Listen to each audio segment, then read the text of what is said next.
Welcome to the Making of a Nation, American History in VOA Special English. A new leader stood before the American people on March 4th, 1913. He was Woodrow Wilson, the 28th President of the United States. Wilson belonged to the Democratic Party. He was progressive in his belief that government should take an active part in efforts for social reforms. This week in our series, Kay Gallant and Harry Monroe begin the story of Wilson's presidency.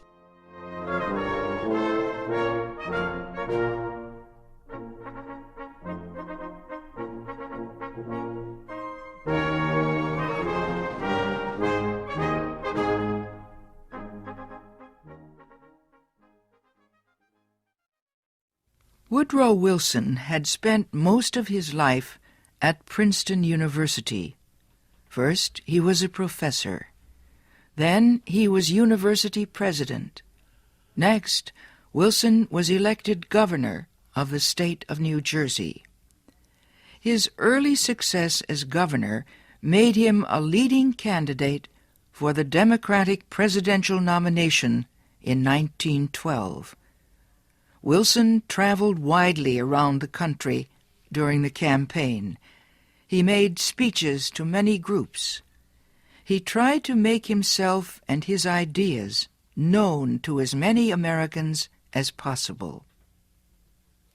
Wilson called his program The New Freedom.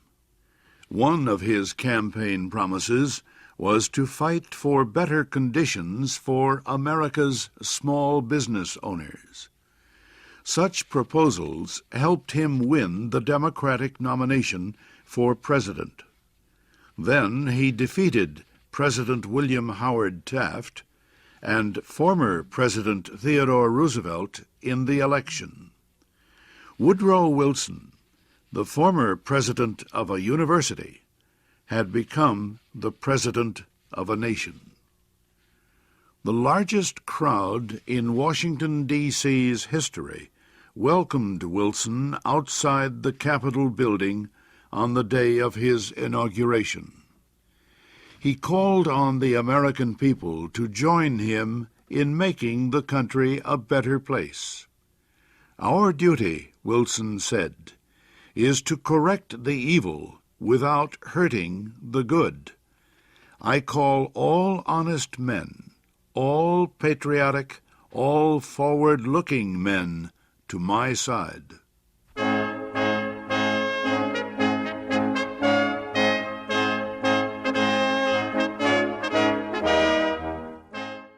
Wilson wasted no time. He immediately called a special session of Congress to act on Democratic campaign promises to reduce import taxes or tariffs. Wilson felt strongly about the need to reform these taxes. He broke tradition by leaving the White House to appear before Congress in person to appeal for his tariff proposals. Many members of Congress opposed Wilson's plans, but the new president used the results of a Senate investigation to win the fight. The investigation showed that a number of senators owned companies that depended on high tariffs for their profits. The votes of these senators were influenced by their property holdings. Public knowledge of the situation forced many of them to give up their holdings and stop resisting tariff reform. Congress finally approved Wilson's proposals. Lower tariffs reduced the amount of money taken in by the federal government. So the Senate also approved a tax on income or earnings. A constitutional amendment had been passed earlier to permit such a tax. President Wilson and the Democratic Party were pleased with the new tariff and income tax bills. But they were far from finished. Next, they turned their efforts to reform of the banking industry. For several years, many people had recognized the need for changes in the banking system. The old system of uncontrolled private banks had developed years earlier, before the United States became a major industrial nation. Many people agreed that a more modern system was needed, but they could not agree on details. President Wilson said control of the nation's wealth was held by too few men. He noted a report that said just 2 men controlled 10% of the total wealth of the United States. Wilson said the nation needed a money supply that could be increased or reduced when necessary to correct economic conditions.